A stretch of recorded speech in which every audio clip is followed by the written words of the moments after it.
Welcome to Magic Carpet Life, your weekly wonder trip into the infinite discovery of who you are.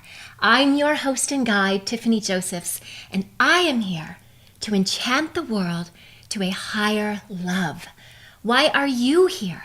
Have you thought about it? Have you written it down? Have you put it into words? Have you shouted it from the rooftops? Well, this is your time. The world has never been more ready to receive your unique magic. And you can think of me as your cosmic cheerleader on your path to discovering just how true that is. So thank you so much for being here. And let's get started. Feel like the dun dun dun dun dun dun dun dun dun dun dun dun dun dun dun dun. I'm going with like it. the Chicago Bulls. Boom, boom, boom, boom, boom, Y'all ready for this? We need your music going. I know. We could probably splice that in there. I knew exactly where we were. We were just like we were right in the Coliseum for that. Yeah, one. I know. And I was like I was probably a mascot. Like I was probably dressed like. You were the most, well, if you're the cosmic cheerleader, then you're for sure you got mascots. I come in a spacesuit and like. Yeah. You come in on a beam, you're just like, what's up? Right down in the chariot with some, Pegasus with some wings. Oh, absolutely. I love the idea of having a cosmic cheerleader. I think everyone needs that. So thank you for having me. Thank you so much for being here. Of course. You came through my front door. This is my living room, guys. If this is your first podcast, you don't know. We record in my TV room.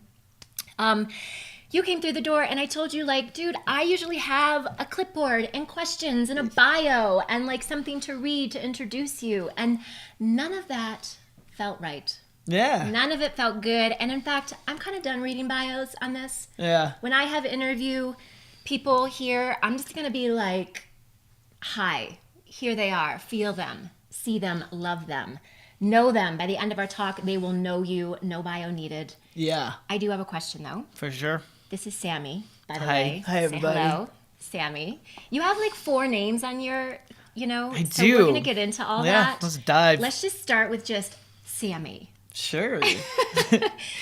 Sammy. I do have a question for you. So let's start with this one to get right down deep, like that 9-year-old you were just talking about in the story. I want to bring her in, him in? Her in. She sounded like a girl when you said this. Sounded like a little 9-year-old girl bringing some direct. She is going to be a heartbreaker. Yeah. Okay. Many different places I can go in my brain right now. But let me ask this question first. Here's the scenario. I work a lot in the imaginary realm. I love working in imagination because there's no judgment there. We can make whatever rules, we can call it whatever we want to call it. Absolutely. So using your imagination, let's just paint this picture for everybody watching and listening. You are in the place before this place. Let's call it that. Okay. It's the ethers, it's heaven, it's the other dimension, it's bright, where the soul lives, soul's playground. You're in that place, and the powers that be, guides, angels, whoever, come around and they say, all right, are you ready? You ready for this next round? And you're like, yeah, let's do this. And they're like, okay, well, are you sure? Like you know how this is going to begin. Yeah. Like, let's remember the story of, let's go through this, this sort of like, dress rehearsal, and you kind of go through it. And then it's like, okay, you ready? Here we go.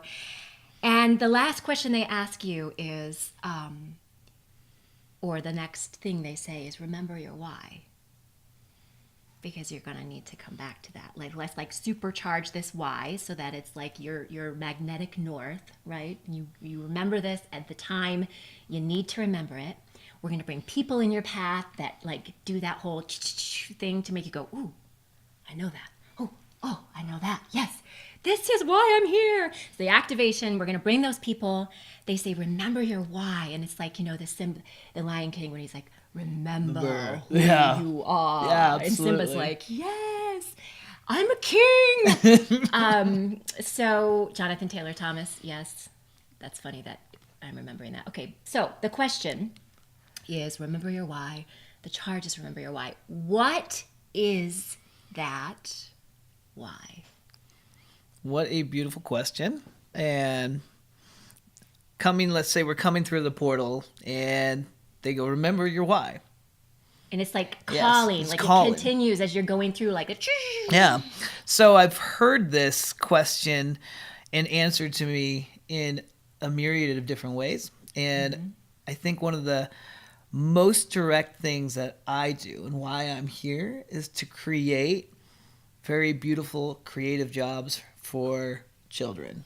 And I say that because you asked me this question and they're different in a different context in a different way, but it reminds me of this incredible dream I had. And this story of this dream, I had taken a quick nap, and naps are some of my favorite times to dream. For some reason, I have like these How insane... does that even work for you? Because how do you go into that REM place when you nap? Dude, I have no idea. I can do it sometimes. I don't do it all the time. Like, I would love to say, like, well, at 2 o'clock, I'm out. That's but my that's time. totally not it. But there's just this one day I had been probably running 2 days in a row, and I was like, oh my gosh, I'm not going to make it. I just need to go take a quick nap. And so I took a nap, and what happened was I went right into this dream. It's kind of a dark dream, and it was like I was in a video game running through these tunnels, and I'm making the tunnels myself. It was like Dig Dug. Remember that game, Dig Dug? No, but I'm feeling it. Yeah. So I'm making these tunnels, and I'm like, what am I doing? Why am I doing this so fast? And then all of a sudden I hear behind me, Tiffany.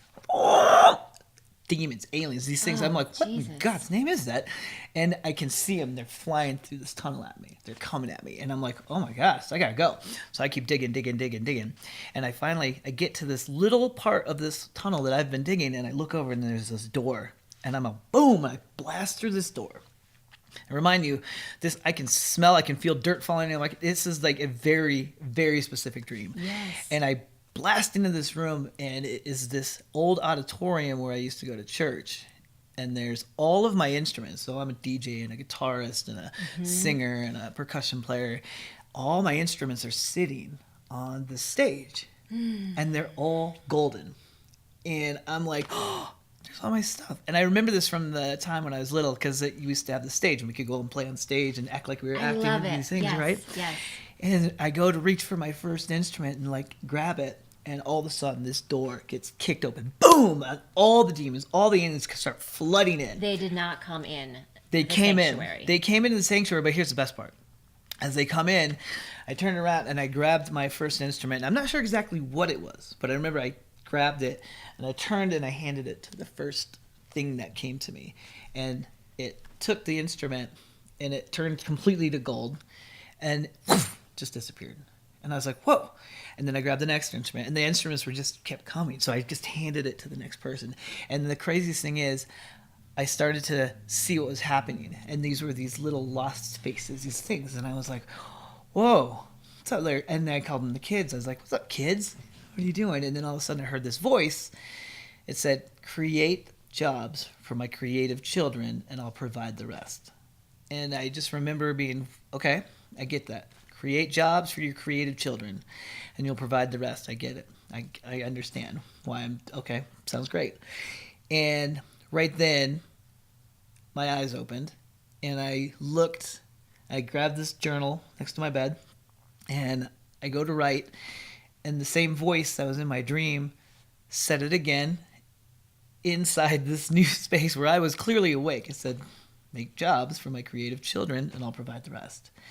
And so I wrote that down in my journal over and over. And it was, sometimes you like to play in this space. I think people are starting to understand that these spaces fully exist. Yes. This is not, this used to be a woo ding ding thing for me. I'd be like, whoa. But now I'm like, cool. Thank you for communicating through both. That happened.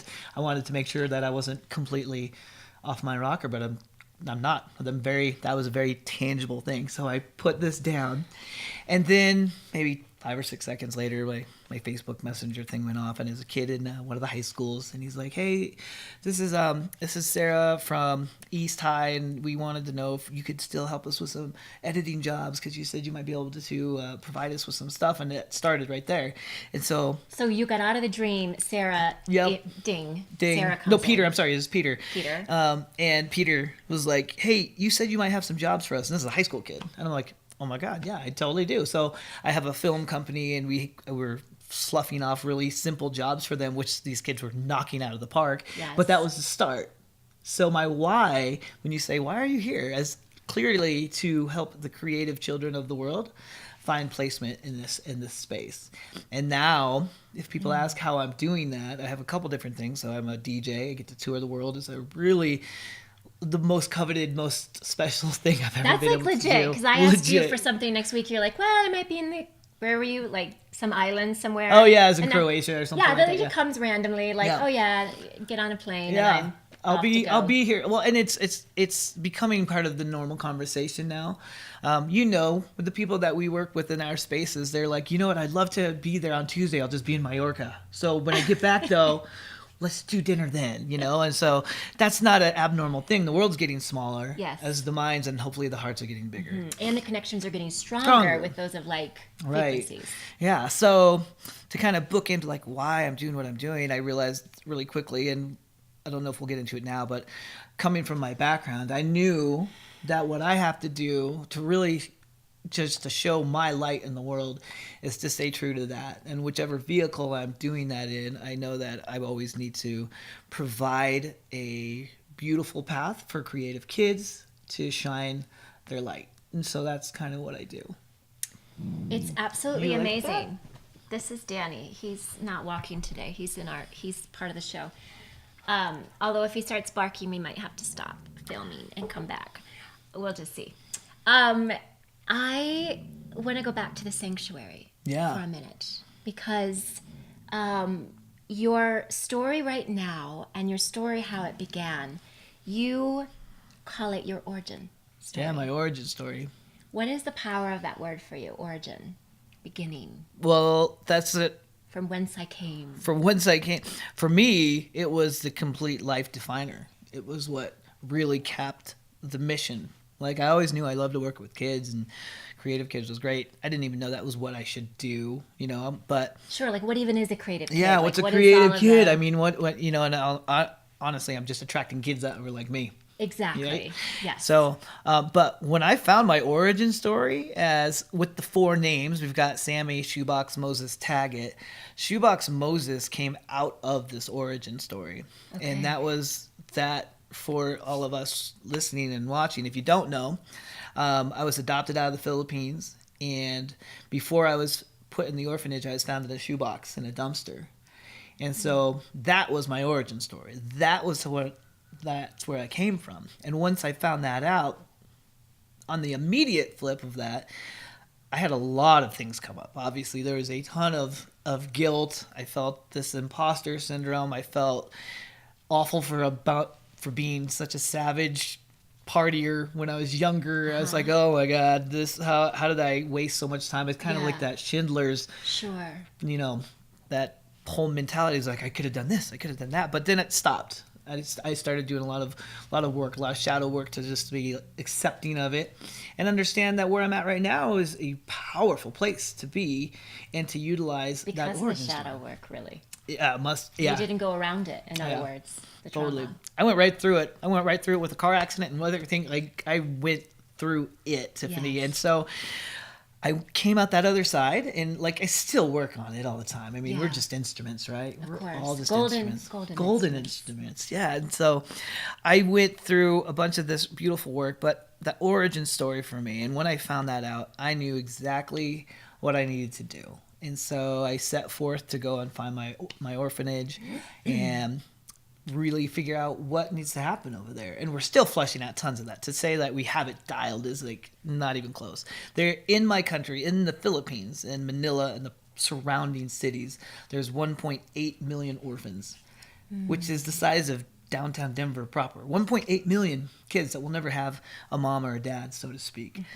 So and are wrestling with their own origin story. But more intense and like devastating to them is that they're going to leave an orphanage where there was not that much hope into a facility, into a society where who knows if there's any more hope.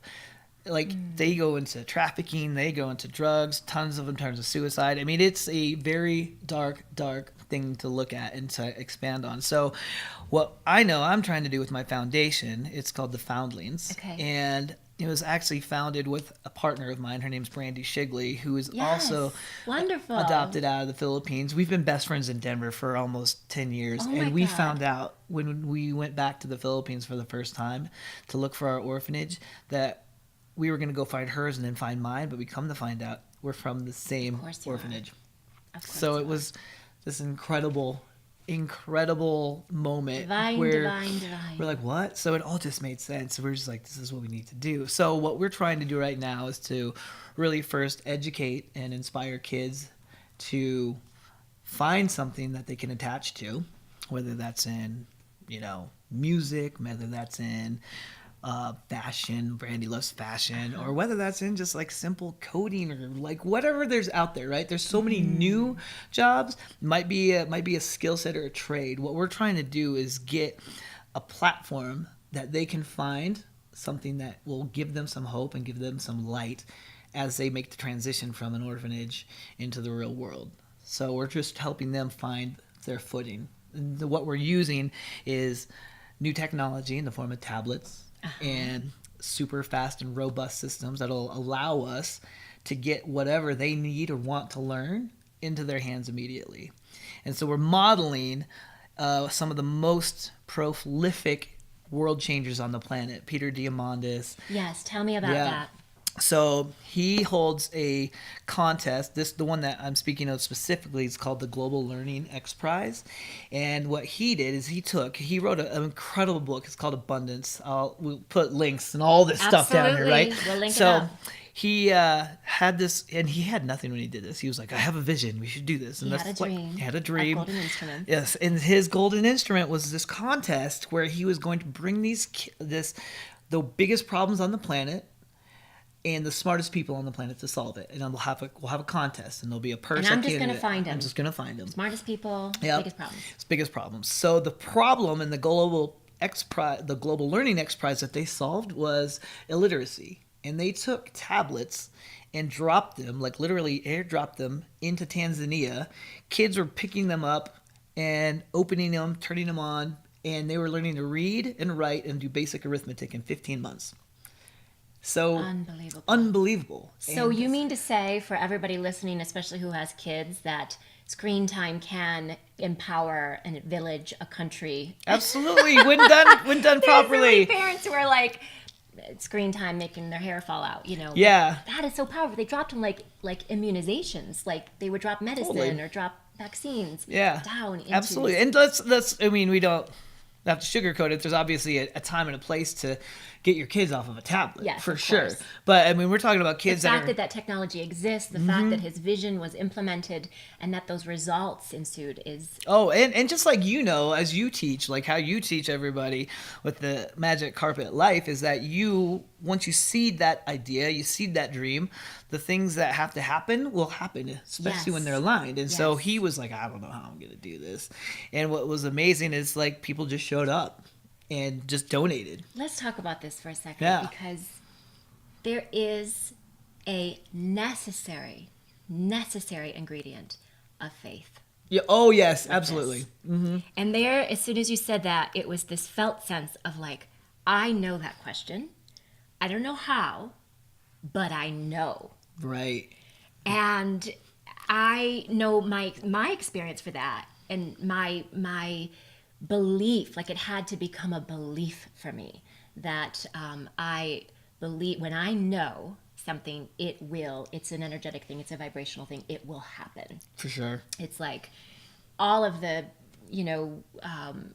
spiritual luminaries on planet Earth got that right in different forms. And I hold on to that. And I'm curious to know for you, when were the moments, or what is your experience of that, where you are like, I don't know how, but I know?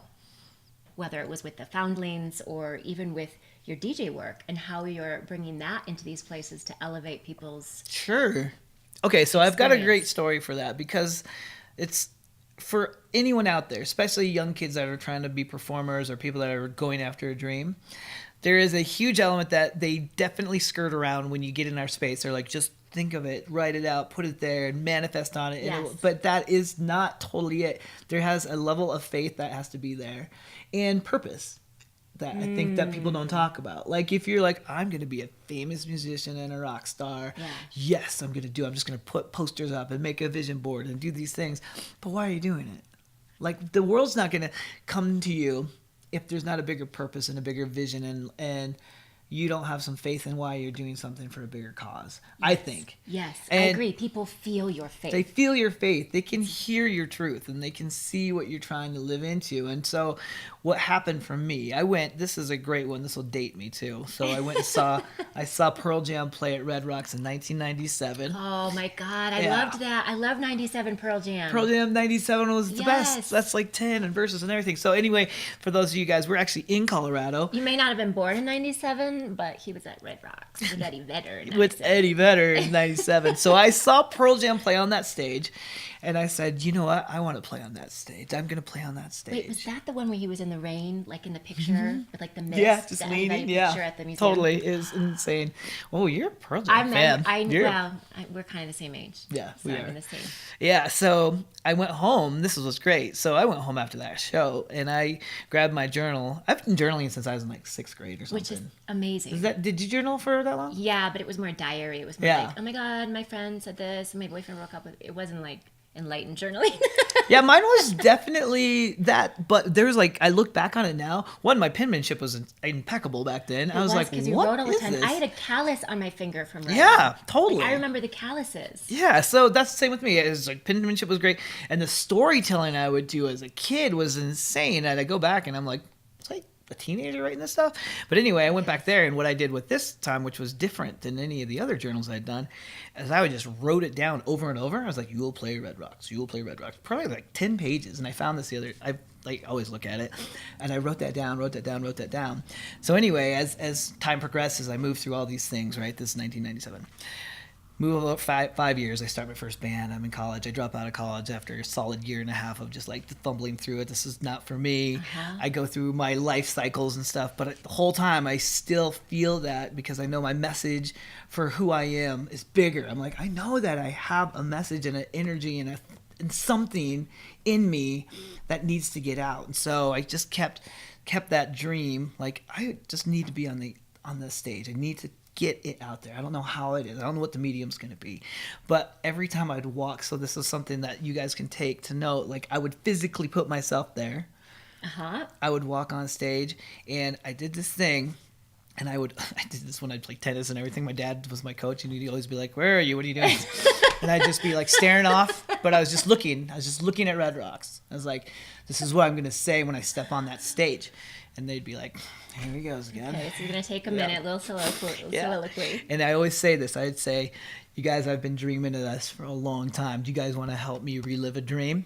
And they're just like, oh, dear Lord.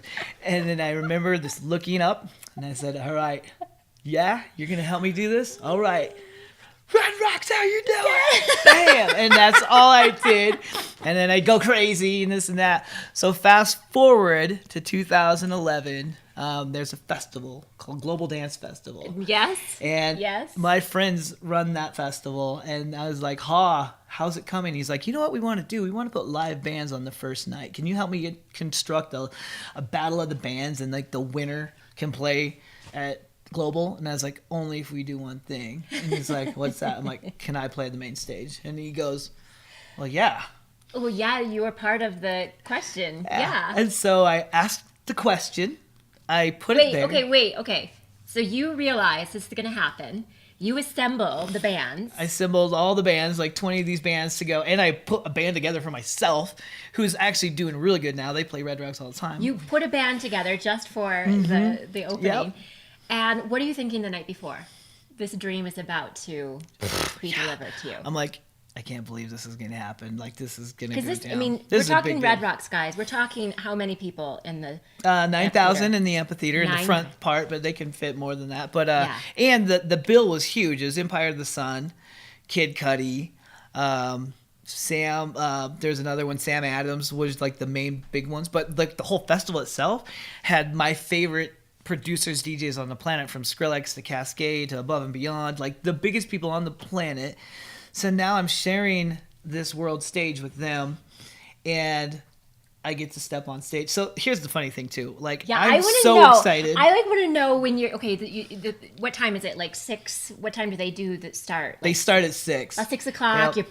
You're backstage. Oh, I got to the Red Rocks I made the band show up at noon. They hadn't even started putting up stuff. And they're like, what are you guys doing? We're like, we're just ready. We're here. We're so ready. We're for just like this. opening. We're clearing that. We're getting it ready. Yeah. So you're there for about 6 hours, and it's about time you're about to step out there. And Yeah. how many times, for those of us that live in Denver, like we've been to Red Rocks and I've we've been played there. on that stage. Yeah, been there. I like to lie on that stage and feel all the people. Yeah, and that to Morrison, like the city of Morrison, thank you from the bottom of my heart for letting us go on that stage. Like, they'll let people step on there, and like Yes. it's a park. You can Yes. go and they let the work out there. dreamers. Yeah, get you let on the and dreamers get their on there. dreams going and write in their journals. Yeah, I do will the thing. perform. I will. I don't see enough people doing that, but I just remember standing there and looking up and just being like, I can't believe this stadium's gonna be full of people in like 2.5 hours, 3 hours, and we just sat there. And the group that I played with, they're the band called Sun Squabby, and they are killing it. They've played there now 4 or 5 times. I've played there 4 or 5 times. What were you doing? now. What was I was a singer. You were singing. I was singing. Yep. You didn't even have a guitar. No You were guitar and anything. I was singing and performing and hyping up. Like my main thing is singer songwriters or guitar, but this is what happened. This was what it was. So I do a lot of live performances with DJs if I'm not DJing. So Okay. that's what's nice. Like, there's something about being a performer. You send energy. You send like Absolutely. what you do. Like, you just send it. It just Yeah. comes out. Yeah. So that's what I did, and we performed in the rain. We got to do this, and then the coolest thing is, so there's the green rooms at Red Rocks. There's like 3 levels of them. Kid Cudi had just came in from his tour, and he was like, "Yo, we don't want that big green room. We just want the one with the shower. Do you mind if we switch with you?" And I was like, "Yeah."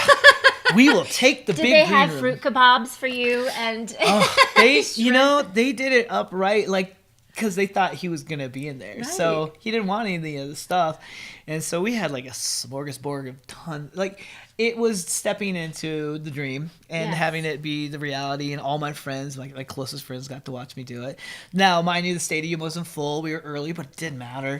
It didn't matter. It was there, and now we did it. And then, like, so to put a beautiful stamp on that whole story, in July, we had Global Dance Festival, and I got to perform again, and this time we did it in front of 30,000 at Invesco Field.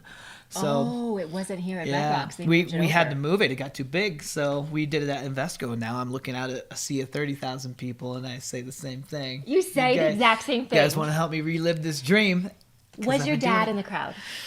Here's another part of the manifestation. The first time I played Red Rocks, I did not have them there. It was like a festival. I didn't want them to be there. So I went back to the drawing board, went back to the vision board, and I wrote out. I was like, I want my parents to see me perform on this stage in front of a healthy, beautiful crowd. Can we do this? Does this manifestation, Yeah. does this faith thing work like this?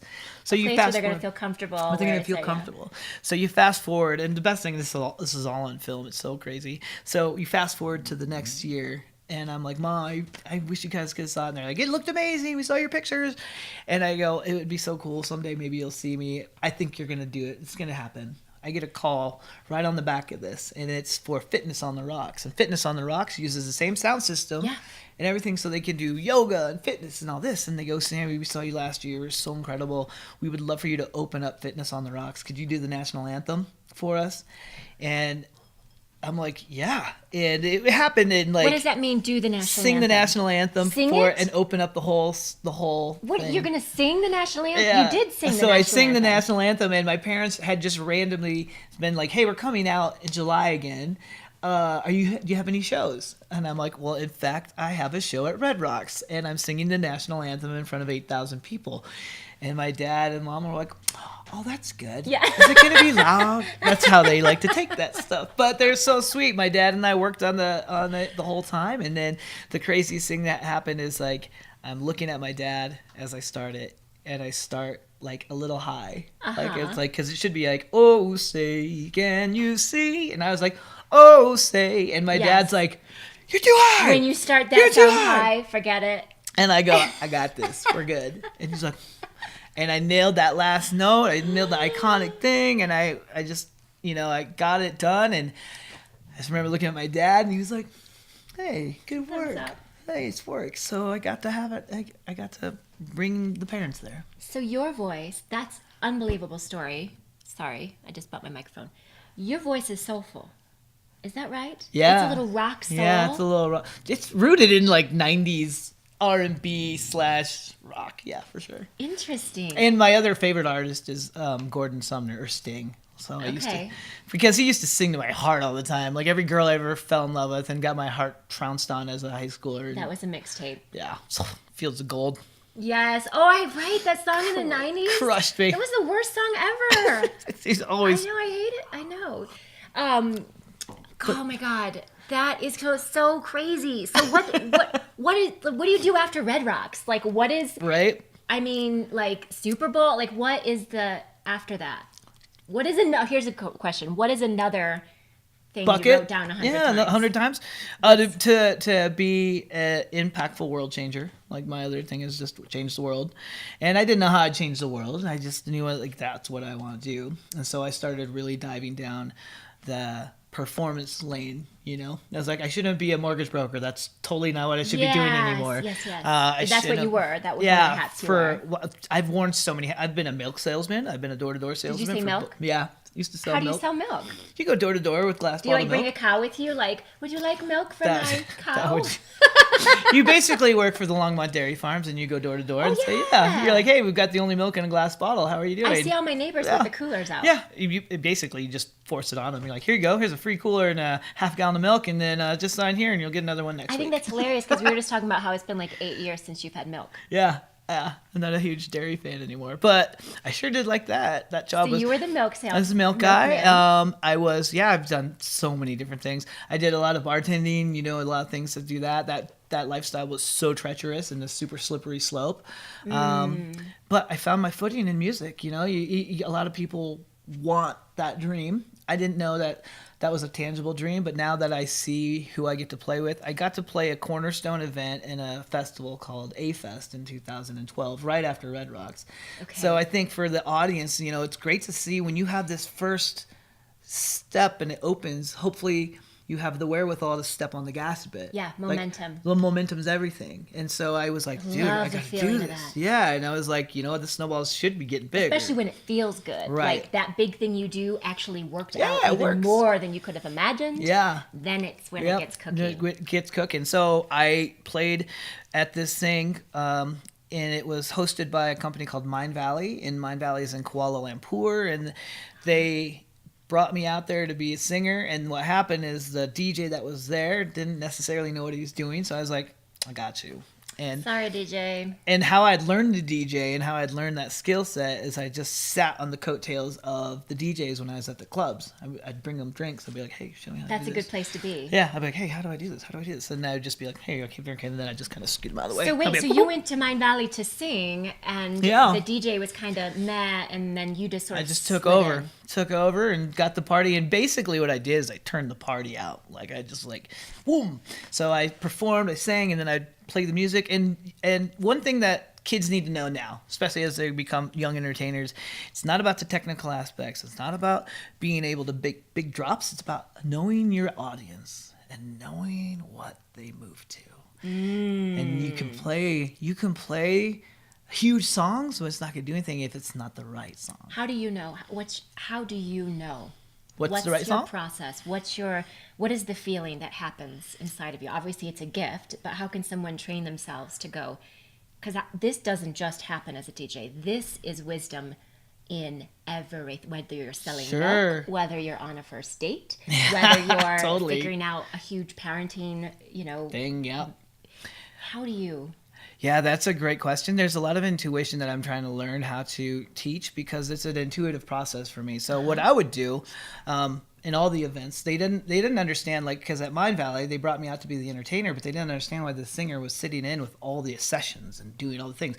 And mind you, A-Fest has some of the most prolific, amazing speakers. So it's not hard to sit in there. But I would sit with all the people at lunch, and I would just get to know them. The people. Yeah, I just was with the people and your concern, your MO was I'm gonna be with the people. Yeah. Like you were your Lyft driver. There's something that turns on when you do this. Yeah, totally. This is the thing. This is what I love to do. This is what you love to do. This is why you didn't need a billboard or a clipboard. Yes, I will take a billboard though. Yeah, you'll have a billboard.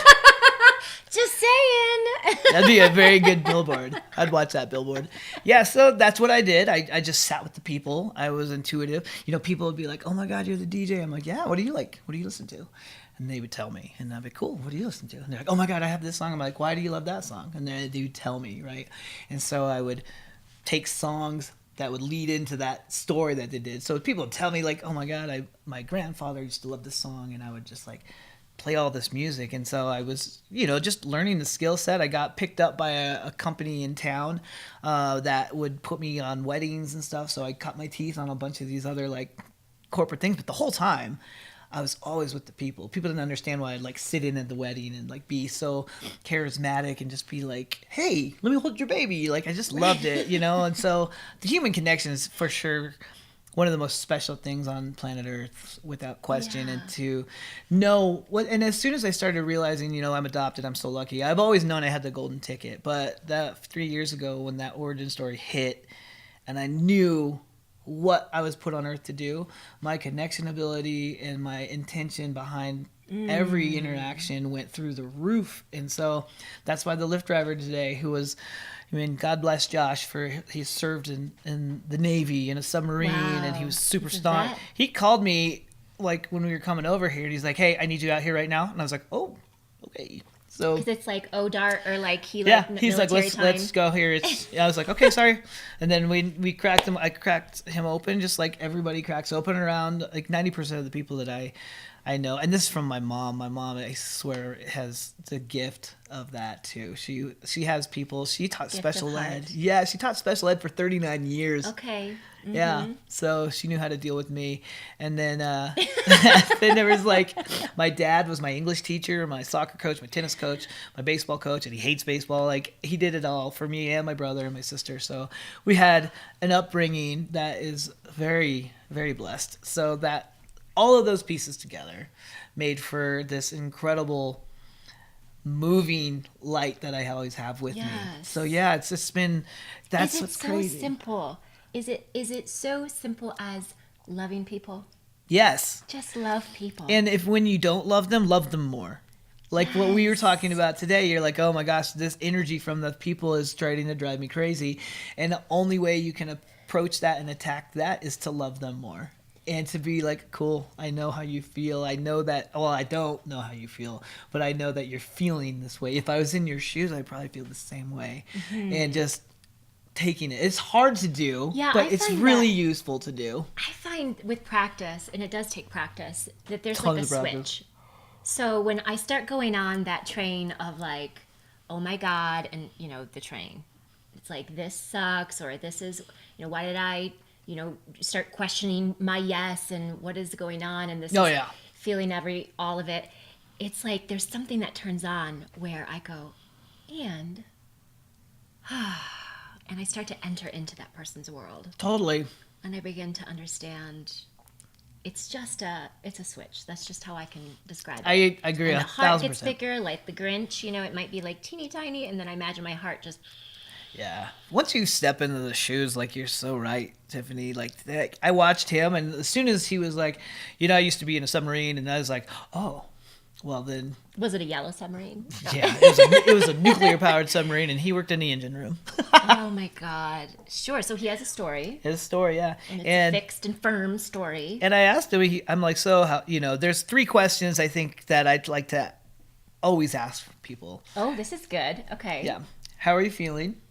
Okay. Are you passionate about what you're doing? And are you having fun? So, like, how are you doing? Are you passionate about what you're doing? Or are you having fun? Because are you having fun? The third one. Yeah.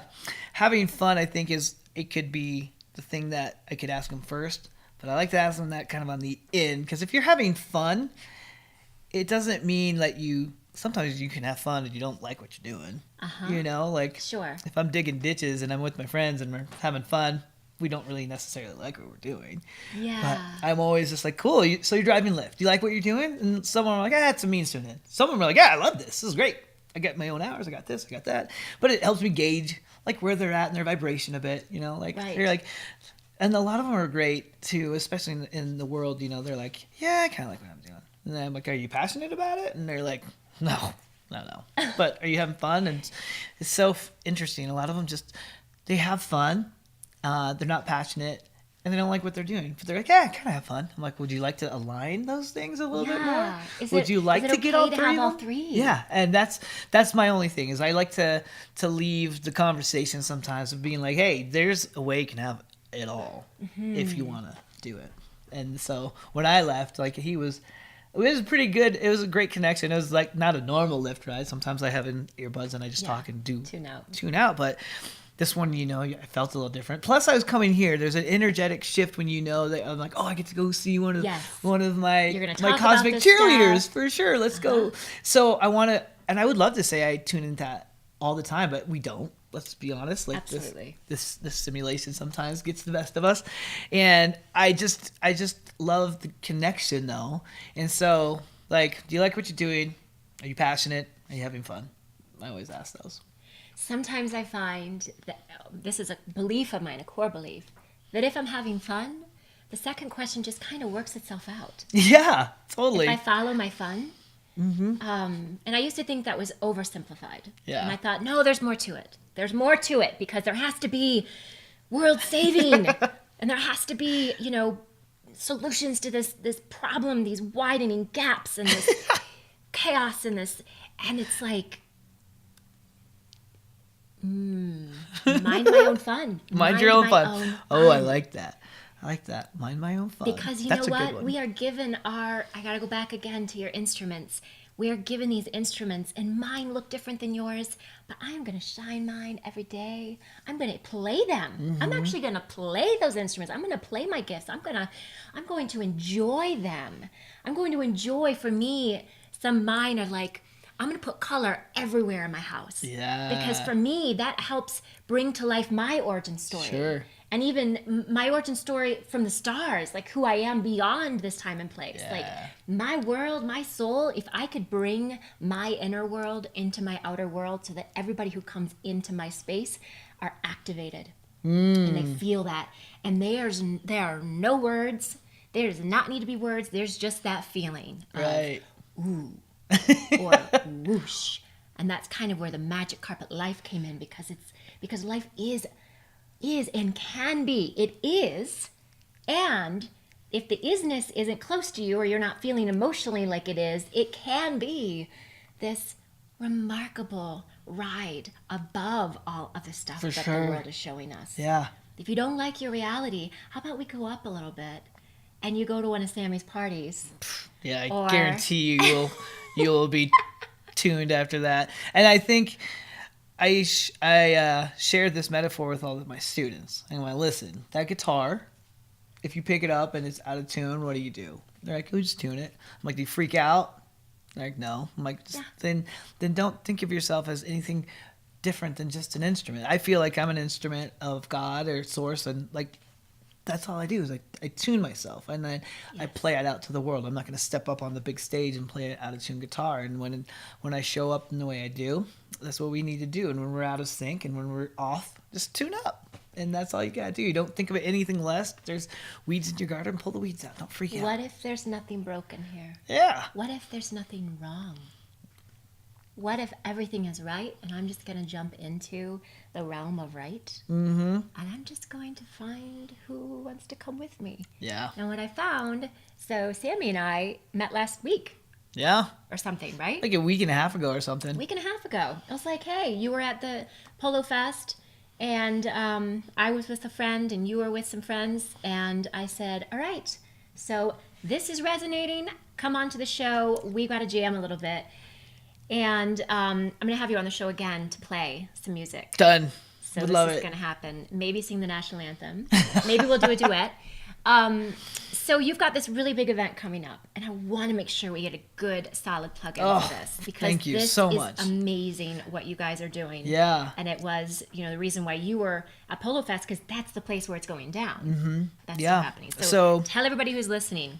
Yeah, so we have this incredible event called the Mile High Global Meditation, and it is been fostered by my friend Michael Blue, who literally looks like Jesus with black hair. With black hair. Black hair, and a cross between him and Russell Brand a bit. Yes. So it's a great, it's And kind of Perfect. wizard. I said And he's got a little wizard. He's got a little vibe wizardness too. too. Michael, you definitely have a wizard vibe, bro. So the cool thing is, he came to me through my really dear friend Sarah Westwood, who's an incredible creative artist, and she goes, "Hey, Michael Blue wants to have the world's largest meditation, and he wants it to help your foundation, the Foundlings, and he wanted to meet with you to see if it's something that you could help him out with." So we met downtown, and in like 10 minutes, I was like, "You can do this, this, this, and this, and this, and this." And he's like, "Would you help us?" And I was like, "Yes." Whoa, now we're here. So Okay, what we're so doing. that happened, So yes. that happened. That was about a month and a half ago. Not long. Like when you This try just happened. like not that long ago. So we're like, so now we're in the throngs of this beautiful event, and now we've partnered with Airbnb because he's which is a beautiful thing, because Michael's experience as the meditation guide is the number one experience on Airbnb. Okay. So when people come to Denver and they look up experiences, it's not go hike, not go biking or do this. And Denver's a hub on Airbnb. I mean, Denver That's is a huge hub for Airbnb, and he's the number one experience. So they have partnered with us very generously to help us promote it and to get this out. And then the other thing we've done is we are using silent disco headphones. Okay. So people are going to be immersed in the meditation. So it's not like you're just kind of hearing everything, but we'll be able to put ourselves right in there with you. Which is always so nice, much more amplified with meditation when you can get it right it's in. a beautiful thing. And so we have some really, really great sponsors with us. It's a beautiful organic tea company that's out of here, Teoki Tea, Sound Off Design. There's so many. We'll list all of them, but those are the first ones that come to my mind right now. But it's so amazing because I've done events for so long. I've never done one like this. And the amount of people that are, when you tell somebody, I'm having an event, they're like, "Oh, that's cool. Is it a concert? What's this?" I'm like, "It's a global meditation." And they're like, I want it. And I think that is showing me that right now in our time on this planet is so needed to have people center and find out what's truly making them resonate and helping heal wounds and helping them perform better and center and help their families get a little bit closer by slowing down. And so Michael calls it a beautiful thing. He says, "Unplug from the world and plug into your heart," is what he calls it. And I love that whole push behind it. So it's the Mile High Global Meditation, and it's on September 23rd down at the Polo Fields. And we've partnered, and we're going to do our best to stream it around the world. Yeah, that's my question. So people that might be listening or watching, I'm in Portland. Yep. I can't make it that weekend. What can I do to be part of the global party? Yeah, so if you go to the event, we'll have a link that will take them right into the meditation so they can join us live, and we'll stream it live. Barring any technical issues, but I mean, we'll record it. So if for some reason we are not able to, but we will definitely be streaming it. It's like you got to cross your fingers. The satellites are working and all in your favor. Yeah, totally. There's so many things that you cannot control when you live stream. Exactly. And so we've found that in an instant, we can make a change around the world. Like I talked to all my friends in Kuala Lumpur this morning, and then my other friends in London, and then my friends in Mallorca and Estonia, all in a matter of an hour and a half today. So are you going to have watching parties in these hubs? Yep. And then Yale University is having a little watching party. There is a myriad of different places, and the places that I think we're going to try and stream it into one of the prisons, things like that. So we're just going to really try and get it to as many people as we can. And you have a goal with this. Yeah, we want to break the world record for people meditating. That's kind of sort of a big deal. Yeah, being the Guinness Book of World Records is a really cool deal. It's like the third thing down the list. Our main objective is for sure to get people involved in hopefully learning a bit about meditation. So and have a kick-ass event first time. Totally. I mean, anytime you do something, that's just like wide-eyed, like wow. Yeah, well, we're definitely wide-eyed and like so awestruck by the amount of people coming together that are just so excited about doing this with us. And where can they go online to? You can go to www.milehighglobalmeditation.com. Mile High Global Meditation. Yeah. And then if you want, you can go to shoeboxmoses.com, and it has it too. But Mile High Global Meditation is where everything will be, and you can donate, you can get your tickets, you can start your own party, your own watch party. So we have a couple options. They're going to go really fast. We're about to open up the doors for this, but the first 10 people, because we didn't anticipate as soon as we talked about this, how much energy would be around this. But the first 10 people that buy our VIP package, they get a party with me.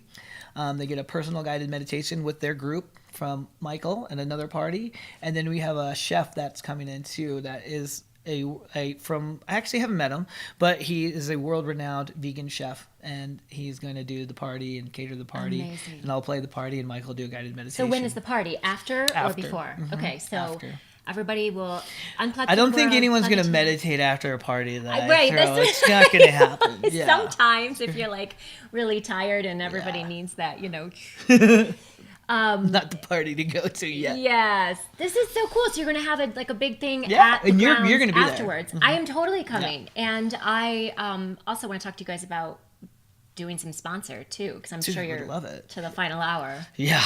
Pulling that together. Yeah, I know totally. I'm doing another event right now, and it's like, sure, to the day before we will take and Bring us a bag of your coins, and so everything. So a portion of the proceeds after expenses and things we're doing two really beautiful organizations. So mine, the Foundlings, where we're helping the kids acclimate into the new world, and then we're also helping Erica over at the polo field. So she graciously was like, we would love to have you guys do this, and so she was like she opened with open arms to come there and do this. And so our goal is to have close to 3,000 people. Okay. All We're putting it meditating. out there. Putting Let's it out go in there. our journal. Yep. 3,000. 3,000. Yeah. 3,000. I like that. Yeah. So we're counting on all of our cosmic cheerleaders Uh-huh. to put this out there. Absolutely. And all of you cosmic cheerleaders listening. Yeah. That's amazing. Global Healing Meditation. The Mile High. Mile High. Global Meditation. Global Meditation. For where my words fail, this will be listed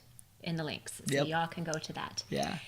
I could potentially talk to you for 8 more hours, so we're going to have to do a series. Yeah, I would love to Sammy do a Shoebox series. Are you kidding? Moses We'd have series. the best. I want you on my show. Like, we'll get to all these things. Okay, too, cool. So. And if any of you want him on your show, or if any of you want to be on my show, then we'll just show together.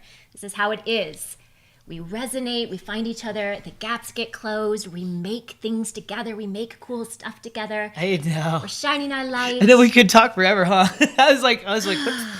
Yes, but as I said, we're all so popular. We all have all these other places to go. So we're going to land the plane. And how about we're going to lay on the carpet. How about you ask everybody who's listening a really good question of reflection? Oh, a question of reflection. Well, I think it's simple. Are you having fun? Oh, there you go. There's the 3 questions. Okay, so the first one is, do you like what you're doing? do you like what you're doing? I might even say, do you love what you're doing? Yeah, I like that. So like what you're doing, people would be like, yeah. But it's like, do you love? But maybe that's also the second one. So then the second one is, are you passionate? are you passionate? Mm-hmm. And maybe that's a good question to ask your best friend. If you're Yep. kind of like, I don't know, I think ask your friends or the people that are closest to you, and they'll be like, I wouldn't say passionate. So in Yeah. other words, passionate sometimes felt by the people around you. True. It's a good metric for And that. then the bookend on that obviously is, are you having fun? Yes. Because sometimes passion is not always aligned with fun, and sometimes what you like to do isn't always aligned. But you can have all 3, and so I think I kind of constructed those, not meaning to, but it's to align you to the idea that you can have all 3. And I love that even sometimes I find this to be the case. I might not be all aligned with those 3, or I might, wherever I might be in, or have a story around it or something, or trying to get out of a situation so I can have more fun. But if I can even just practice asking those questions myself to others, when I'm on my Lyft ride, when I'm in the grocery store, or in a random conversation with people, as a connection point. Yeah. And then that could also spur on some of those, or amplify. I love that you use that word. It could amplify those questions within my own self, because here's the thing, they're always there. Fun is always there. Passion is always So true. there. Things that we like and love are always there around us. But turning on that switch and saying, yep, I'm going to take you there, I'm going to take this. It's really becoming and aligning with what's already there for us. Oh, yeah. So that's the power of those questions. Thank you so much for being here. Thank you for having me. Oprah hands. Oprah hands. And sparkle. Thanks. That's Thanks, the Sammy Cosmic Cheerleader. sparkle. Thank you guys for listening. Please work on those questions. Maybe put them in the comments below if you're watching along on YouTube, or head on over to magiccarpetlife.com and join the conversation there. We will see you next week on Magic Carpet Life. Bye-bye.